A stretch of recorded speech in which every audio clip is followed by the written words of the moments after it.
वैदिक पर्सपेक्टिव के इस YouTube चैनल को सब्सक्राइब करें, वीडियो को लाइक व शेयर करें।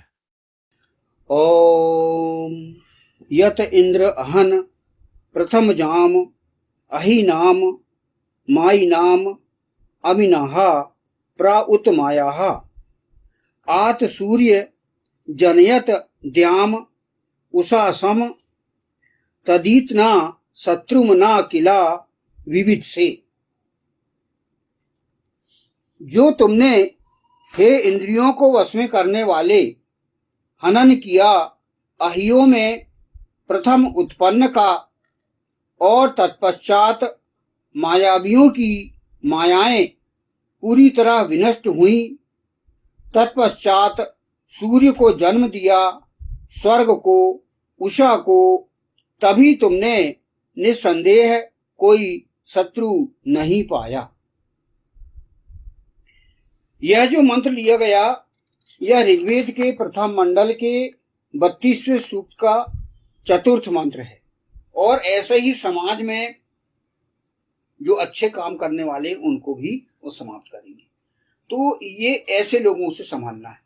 ऐसे लोगों से संभलने के लिए यहाँ पर बताया गया है जो कि विषैले होते हैं, कुटिल होते हैं, षड्यंत्रकारी होते हैं, दुष्ट लोग होते हैं, इनसे हमें बचना है। तो यहाँ पर वो बताया गया है, प्रारंभ इसकी व्याख्या होती है, इसका एक ही फुटनोट है सिर्फ इस मंत्र में।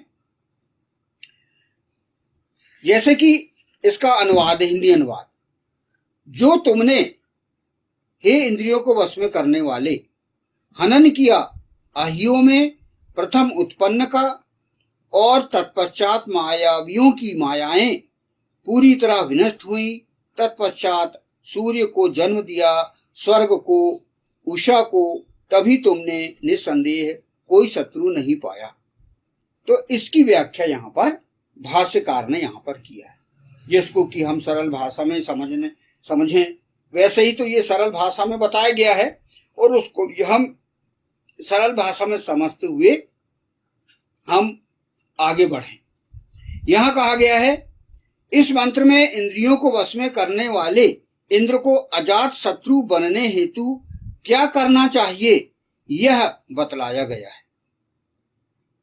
यानी हमको जो इंद्रियों को वश में करने वाले हैं, जो सुकृत हैं, उन्हें क्या करना है, अजात शत्रु बनने के लिए हमको करना है कि हमारे जीवन में कोई शत्रु पैदा ही ना हो। हम इतने अच्छे बने, हम इतने अच्छे लोगों के दिलों में हम छाए रहें कि हमारा कोई शत्रु ना हो, कोई शत्रु हमारा पैदा ही ना हो, तो वह अजात शत्रु कहलाए।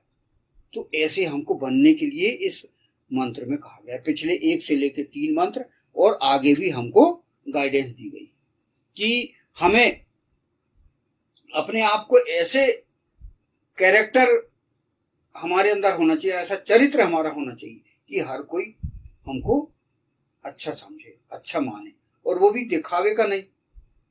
हमें वास्तविक में दिलों से लोग हमको चाहें, दिलों से लोग हमारे मित्र रहें, हमको हर कोई मित्र समझे और वो हमारा साथ दे जीवन में। तो ऐसे हमें बनना है, अजात शत्रु बनना है। उसके लिए यहां पर बताया गया है, इस हेतु इंद्रियों को वश में करने हेतु निम्नलिखित कार्य करना होगा। तो ईशान तो ही कहता है सबसे पहले आप इंद्रियों को वश में करो, तो उसके लिए क्या करना है आपको ये बताया गया है। तो उसमें पहला कारण है, उससे पिछले मंत्रानुसार, पिछला मंत्र कौन सा, तीसरा मंत्र, वेद ऋग्वेद प्रथम मंडल, वेद ऋग्वेद प्रथम मंडल 32वां सूक्त का तृतीय मंत्र, इसमें क्या कहा गया है, इसकी बताया गया है। इसमें अहियों, सर्पों के समान विषैले, कुटिल और दुष्ट लोगों के उत्पन्न होते ही उनका हनन करना पड़ेगा। जैसे ही वो पैदा होते हैं, जैसे ही वो रहते हैं, उनका हनन करना है। ऐसे लोगों को समाज में उत्पन्न होते ही समाप्त कर दिया जाए। जैसे ही वो समाज में पैदा होते हैं, उत्पन्न होते हैं, तो उन्हें समाप्त करने की बात यहां पर की गई है। जैसा कहा जाता है, भले ही सांप को ना मारें, किंतु उसके विषैले दांत और विष की थैली को निकाल दें। सांप को ना मारें, बल्कि उसका जो जहर निकाल लें। जहर आप निकाल लो और उसके दांत, जिससे कि वो उसके दांत के माध्यम से हमारे शरीर में जहर पहुंच जाता है, तो वो उसके दांत और सर्प की थैली को निकाल लें, ये कहा गया है। उसी प्रकार ऐसे दुष्ट, कुटिल, टेढ़े चलने वाले धूर्त व्यक्तियों को शक्तिशाली ना होने दिया जाए, ये तृतीय मंत्र में बताया गया है। इसलिए हमें चतुर्थ मंत्र हम ले रहे हैं तो तृतीय मंत्र को हमको समझना पड़ेगा।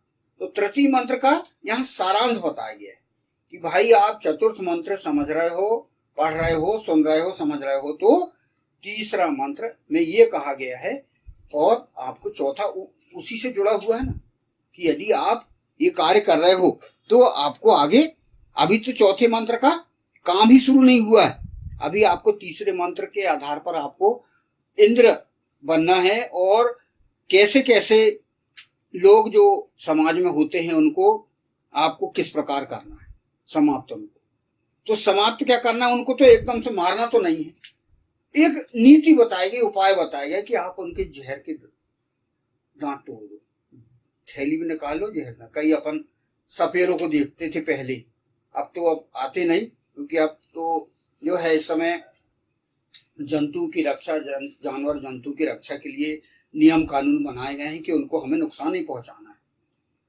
तो वो पहले सपेरे लोग आते थे तो वो अपने जहर के दांत उस सर्पों के निकाल लेते थे, और थैली निकाल लेते थे और सर्प तोड़ लेते, और फिर वो उनका जो है उपयोग करते थे। तो ऐसे तो भौतिक रूप से अपन देखते हैं, लेकिन यहाँ पर बताया गया है समाज में वैचारिक रूप से ऐसे जहरीले लोग रहते जो कि जहर फैलाते।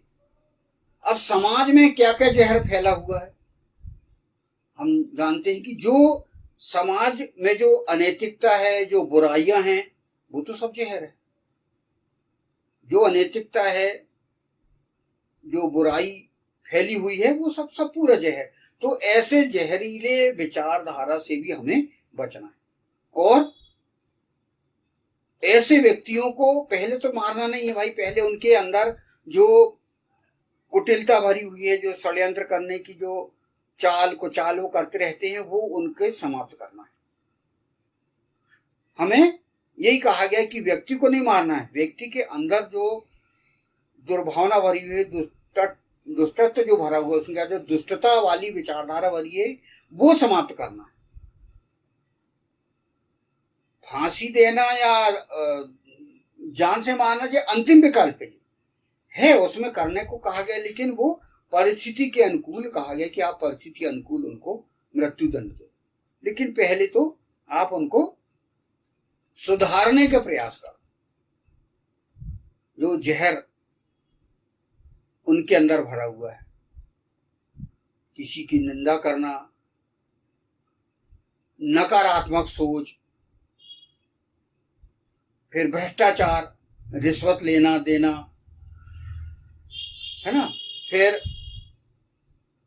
समाज में औरतों के विषय में अश्लील विचारधारा रखना, अश्लीलता फैलाना, जिससे कि नारियों का जो है हनन हो रहा है, उनको यौन शोषण हो रहा है।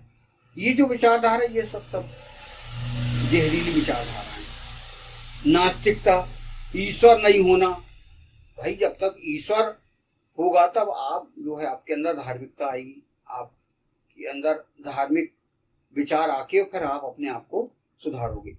तो नास्तिकता हो गई, अनैतिकता हो गई, भ्रष्टाचार हो गया,